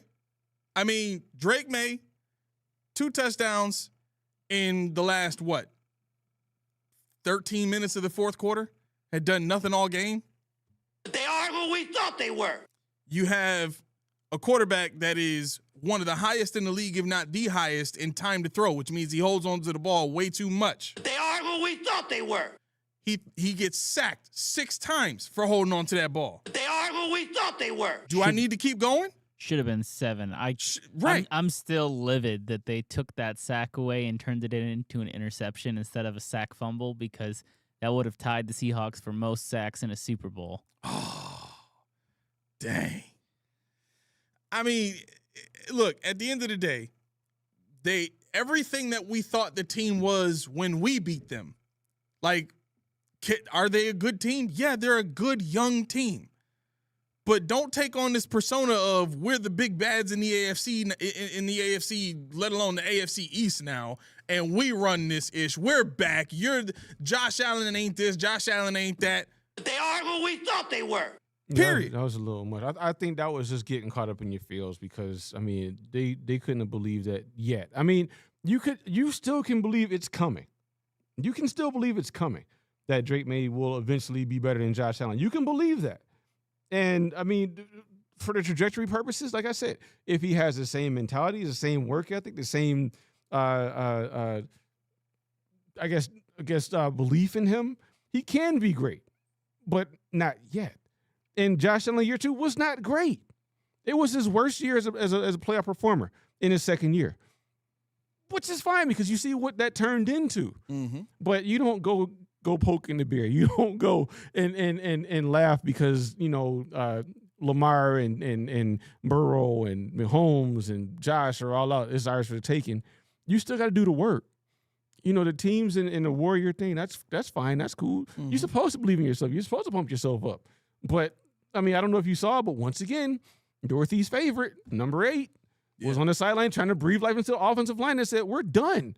Mike Nwenu was the only one over there that looked like he even wanted to be there. Mm-hmm. Everybody else is afraid. Like, we can't beat, you saw it in the face, we can't beat this dude. And Drake Macy, we can't beat this dude. Yeah. It's like, what are we supposed to do? Yeah. We're dead to rights. Nothing Sam Darnold did in the first half was worth a can of beans. Correct. Nothing. We were at what 19 to nothing at one point because of an interception. Yeah. Or a fumble, whatever it was. I didn't really pay that much attention, but four field goals. You couldn't overcome 4 field goals. Yeah. You couldn't even get over half field until win. The first touchdown was in the 4th. Your quarterback was shook. I could tell he was shook before the game started. Did you see him in the locker room when he was holding his neck like this and just kind of looking down the whole time and pacing back and forth? I'm like, yo, this dude shook. He ain't ready for this. Ready. My wife doesn't even really watch football. She sat and watched a lot of the game with me.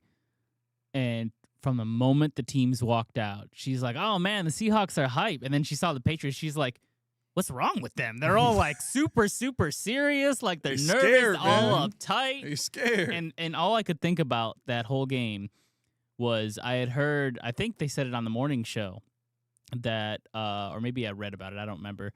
Vrabel and McDaniel had chosen, because I think Belichick might have done this in the past, they chose not to implement the game plan until the week of the Super Bowl because they wanted it fresh in their players' heads. They didn't want them overthinking things. Mm-hmm. But looking back, I bet they probably regretted that because it looks like the Seahawks worked for 2 whole weeks and all those players were ready. Yep. And we got a call. Hey, we do got a call. All right, let's bring it up. Where is it? Oh, okay. All right. Let's see. Unmuted there. Oh, no. Unmute that. Okay. You are on with the Post Podium Podcast. Who we talking to?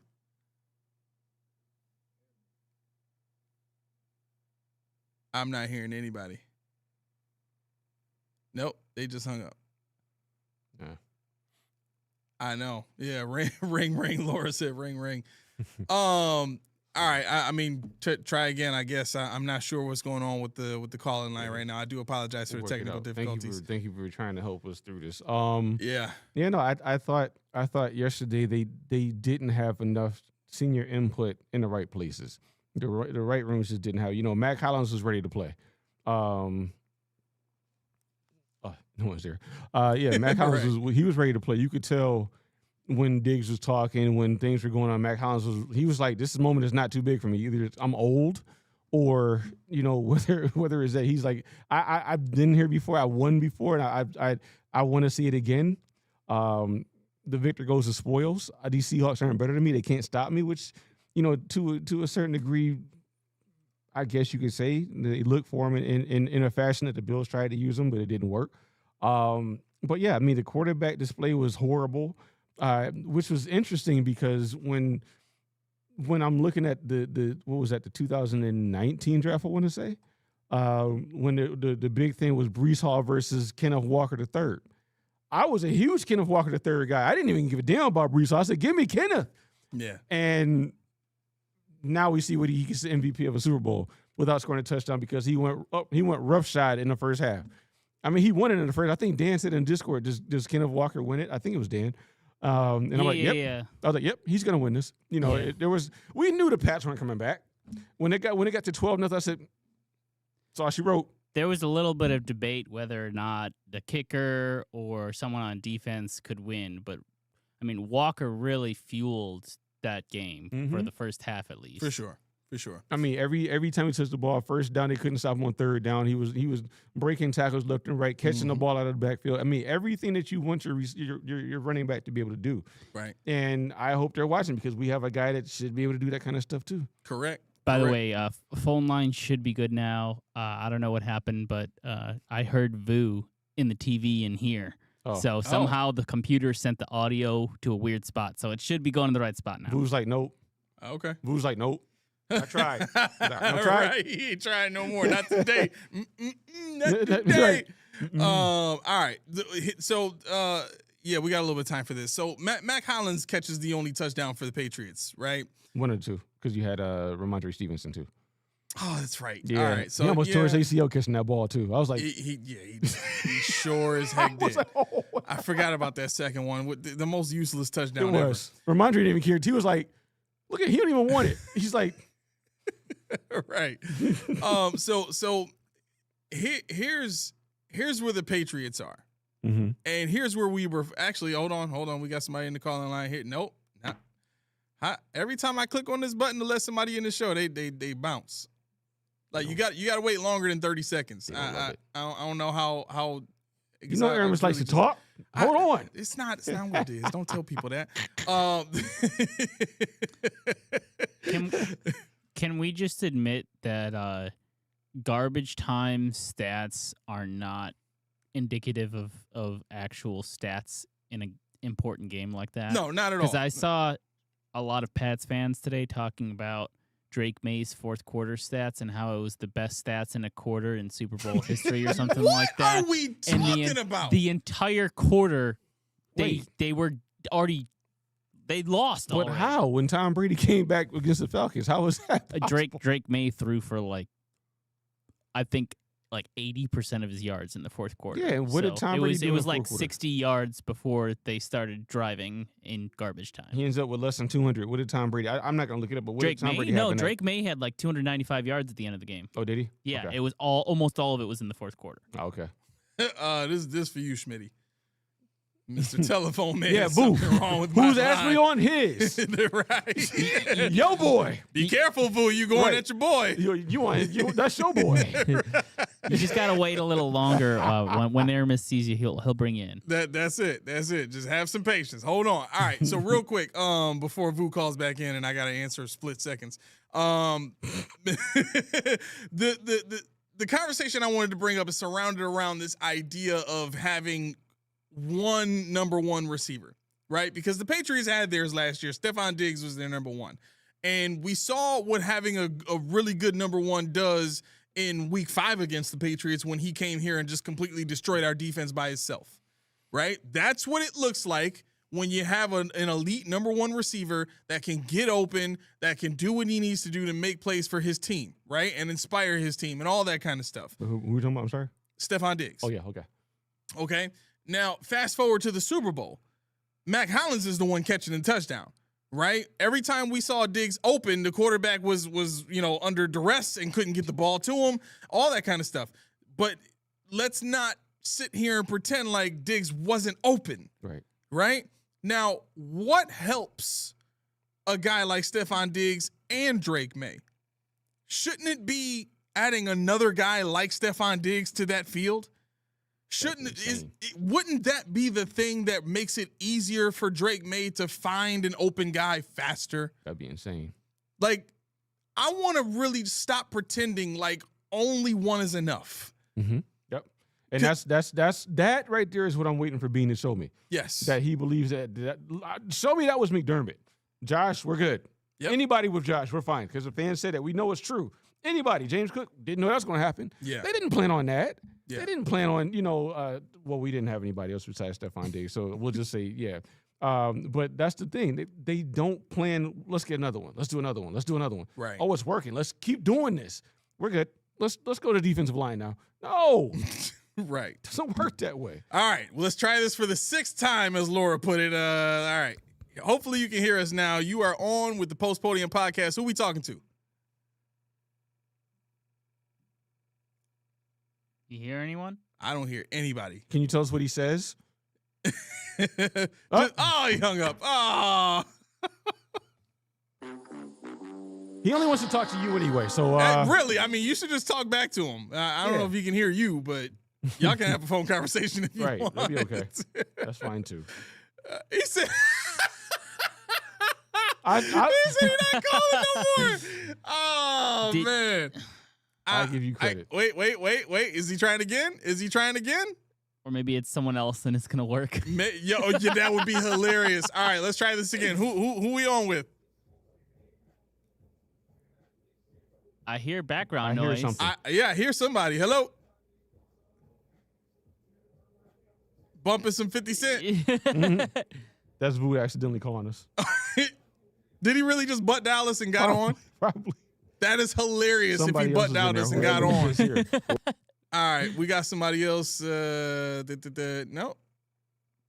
Wait, where we at? Okay, yeah, let's. We got a couple people in there. Yep, let's get that one out of there. All right. Hello? You're on with the Post Podium Podcast. Who we talking to?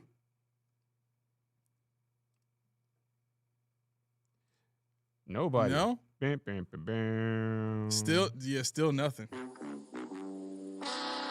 All right, we're gonna hang up there. Whoever's calling, just make sure when you click start on the call, make sure you choose the right microphone. Whether it's your phone microphone or if you have headphones plugged in or whatever it is. Maybe that's the reason why we're not hearing you. Laura said this is hilarious. Watching us struggle with this phone line right now. We got to make this easier. You hear about Diggs and Cardi B? They broke up. Hold on. Post Podium Podcast. Who we on with? Hermes. Hey, what up? Keys. Smitty. What up? What's up?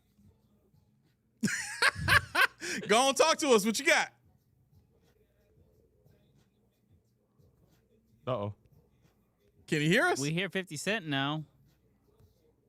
So it's not us. Okay, It's good. not us. It's not us. He was here for a second, and then we heard his music. I think Boo is saying, how long do I have to wait? We're waiting on All right, you. well, that was my last. Oh, there he is. And is he gone? Yeah, you cut him off. Is he still I there? didn't cut him off. He No. cut himself off. Did you mute it? I don't know. I think you muted. Hello, you still there? I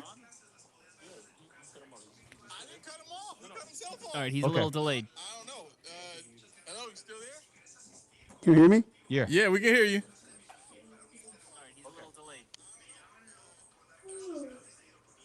Yeah, we got to fix that delay. Hello? Yep, we got you. What you got on your mind?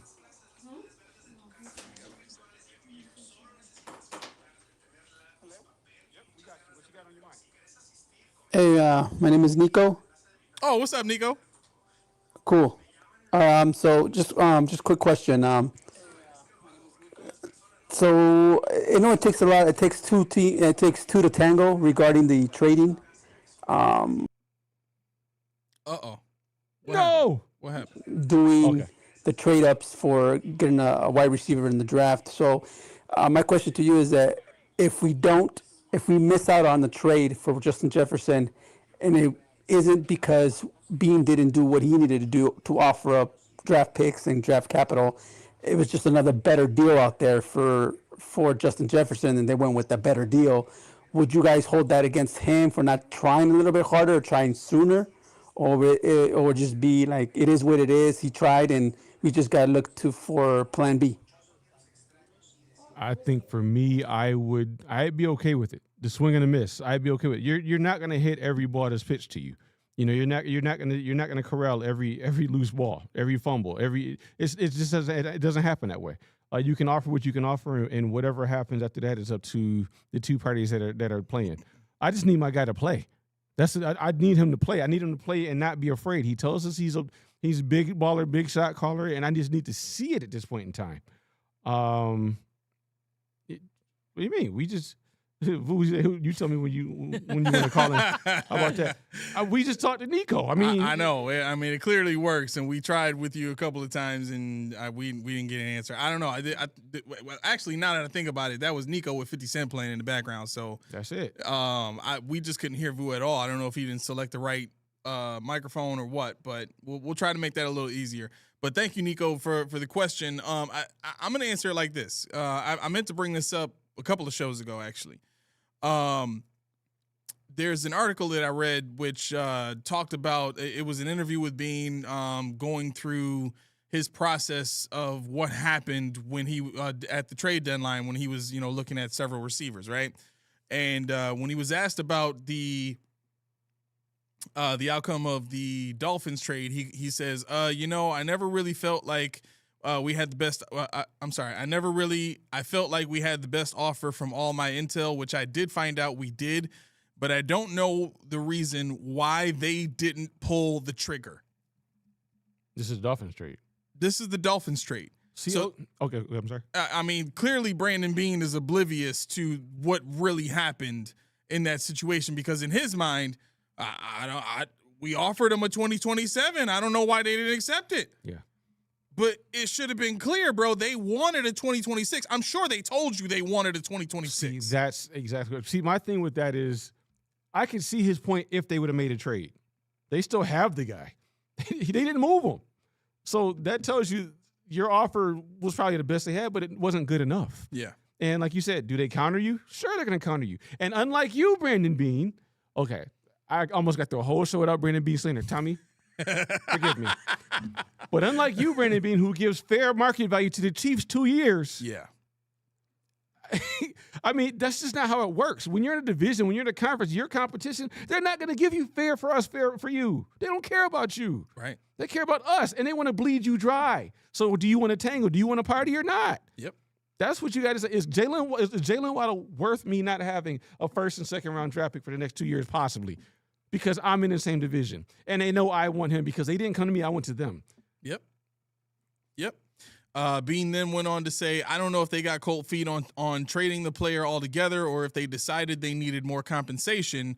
They never really countered. They never really countered back to us, hey, if you do this, you can have him. So you never really know. Was he really available? Was he not? Or were you just going to have to go to a deal that was so unbelievable that there's no way they could turn it down? Or were they just going to have to go to a deal that was so unbelievable that there's no way they could turn it down? I don't know. When you don't get a counterback, it's hard to know how willing or not they were to move the player. Yeah. This is your GM / president of football operations now that is basically pretending like we're all idiots. We got somebody on the call-in line. Let's see who we got here. Oh, my God. Uh-oh. Calling this shit before me. I'm going to lose my shit. Well, guess what? You are on with the Post Podium Podcast. Yeah. What's up? Hermes, for the Kings. Yeah. What's going on, man? This shit don't work. It don't work. We're talking to you. We're talking to you. He gonna hear himself and kick himself. Yo, We heard you twice. He must have been delayed. we know there's a delay. I don't think there's anything we can do about that, to be quite honest. Yeah, I'm gonna try and fix that for next week. Okay. That's the issue that Boo was having too, I think. So now Boo is part of the family, and he's not that guy. That was great. Real quick, let's see. Daquan said, for the keys, before the chat ends, can we address James Pierce Jr. alleged domestic violence? It's a legend, so I really can't say much about it because, I mean, honestly, I'm not part of the press or media, but I want to be professional. I don't know the details behind it. Actually, I think I have the report on that saved. Give me 1 second here. I did make sure to save that in case somebody asked about it. Okay. Let me see. It's definitely alleged. Yes. If it does come out that these things can be proven, he's definitely going to miss at least a year in the league. He might be done. Okay, so this is from Mark Raimondi, who covers the Falcons, says Falcons rookie James Pierce Jr. allegedly crashed his vehicle into one being driven by WNBA player Rakia Johnson multiple times and struck a police officer with the vehicle while evading arrest, according to the criminal complaint obtained by ESPN.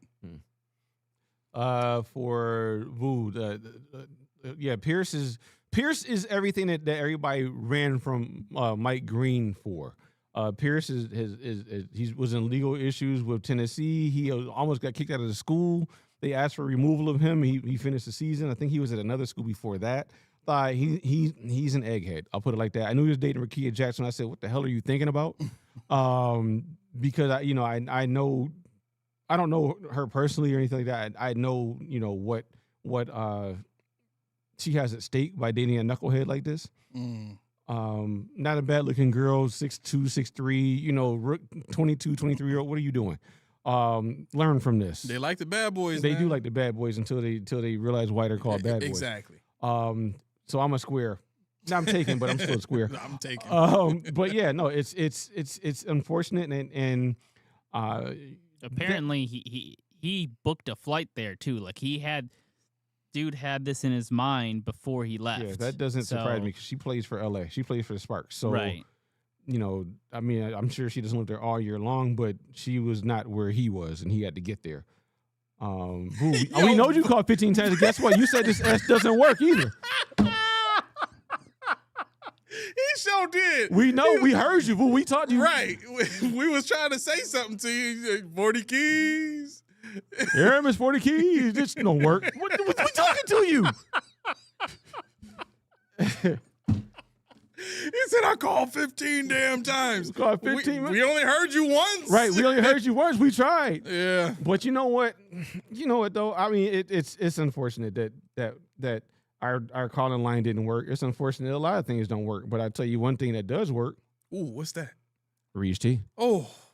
Why does it work? I had some yesterday. You had some yesterday, and you still feel the effects. Oh. Chef's kiss. Why does it work? Because it is, in fact, 1 part delicious, 1 part refreshing, and 2 parts healthy. That's what you can expect when you drink a nice cold or room temperature Reed's tea. What do I know about tea? Not much, but I've had Reed's tea, and I can tell you it's worth the travel. Get yourself over to the nearest store or the dispensary, which is in the link below. So what I want you to know before you leave the show is you want to get yourself a case, not an individual. Unless you want a sample for the car ride with your case in the back seat. Yes. Don't miss out on the opportunity. But see for yourself. Key was not tripping. Key knows what he's talking about. Yeah. Click the link in the description below. Let them know the PPP sent you. And buy the Vinny VD Sweat wants a 40 burger with his Reese tea. We got to get this going. Okay. Bro, we got to brand a burger, the 40 burger. Okay, we the got 40 to do burger. it. Bet. We got to do We're it. going to do that. All right. All right. Boo We'll was over see. there having conniptions. I called 15 damn times. He said, I'm effing pissed, Nico. I'm effing pissed. I can't believe they did this to me, bro. I ain't never calling this show again. You will. Yeah. We're going to say something, and he going to call it. We are. You know what? We need a soundbite of him saying, whose ass we on? We got to get that soundbite. So every time he enters the chat, that's what we going to play. Hit the button. Yep. Who asked me on today, fellas? I don't even know where I got that voice from. It's just, Me, probably. my I don't know. gosh. It's fine. all right. Yeah, we do got to get out of here real quick. Jay Ham says, watching these head coaches leave organizations, example, Liam Cohen, Mike McDaniel. Do you think Sean felt Joe Brady creeping up on his job? I don't think he saw it coming. I don't think he saw it coming. It would be hard because you got to keep in mind he was so focused on the power struggle between him and Brandon Beane. I don't think he ever saw Joe Brady getting that job. Now, You know what's interesting though? What? I was reading more of that Ty Dunn report, and back then he was saying Joe Brady, Gotta go. wink, wink. Joe Ooh. Brady might be the next. Oh, he said, really? He didn't fully outright say it, but he was kind of hinting at like McDermott needs to go, and Joe Brady's sitting there right now. I caught that. I think it was in part 3. I want to say I'm working through right now, and Okay. yeah. He gave a little wink, wink to Joe Brady at one point. I can see a world where they call McDermott in the office, and he's all right. I'm gonna talk some business. He's like, "What's up, Terry? How you doing, man?" Terry's like, we just got to who we gonna replace Bean with? What about Brady? Why am I here? I gotta get back to my desk. I'm working on my new 4-3. That can wait. What you saying to me, Terry? What are you saying, Terry? If we gotta let you go, this is bullshit, man. No, I did everything for you. Kicked him right in the kids. Oh, there you go. There you go. To Bonius Licks. Says I'm finna get some Reese tea to make some APs. Arnold Palmer's in half and half. Yeah, with the tea. That's the move. That'll work. Who else? Nate was like, Reese tea is a great mixer for your favorite whiskey. Listen, I'm telling you, straight from the mouths of babes, man. I'm telling you, they tell you what's old. What's old? The Arnold Palmer half and half. I don't know. Vu just mad right now. Vu just mad. I'm not calling 16 times. That's right. All right, we got to get out of here. Keys got to go. Love you, Boo. All right. Listen, thank you to everybody that tuned in with us. We do realize that the football season is over for at least the next 30 days anyway. But we're still going to be here with you. We're going to do, as much as we can to get you as much good content in the meantime. We're going to talk free agency. We're going to get to the bottom line with all of the different available moves and stuff like that are, just out there waiting to be had by Brandon Beane. It's going to be really interesting stuff, so make sure you tune into that. All of the descriptions for HighMikeHighTech.com, ReSweetTea.com, those links are in the description of this video. What's also in the description of this video is the link for our membership channel. If you want to support the channel and help us grow and be a part of the family and just kind of be involved, on more of a daily basis other than just Mondays and Fridays, make sure you hit that button to become a member. It's $1.99 a month. And we got so much stuff that we're in the process of developing for that program. We already have a Discord chat. We already got the Post Podium podcast, the Fantasy Football League. We're doing a fantasy football draft party this year. We are inviting people out. If you are a member and you want to come hang out at the studio with us during our live draft show, you can do that too. You got to be a member to do that. So make sure you click that button to get involved in all the great stuff we got coming up. Other than that, we will see you guys, Friday, 5:30 p.m. to 7:30 p.m., right? Yep. All right, this has been the Post Podium Podcast, home of the All Truth, No Sodium Takes. For our producer, Smitty, on the ones and twos, doing a great job as always. I am your co-host, Aramis. There's 40 keys. Make sure you make that thing ring-a-ling-a-ling out the door. That's right, so you can get notifications when we send notifications, like live show on Friday. There you go. All right, we'll see y'all then. Thank you very much. Keys got to go. Peace.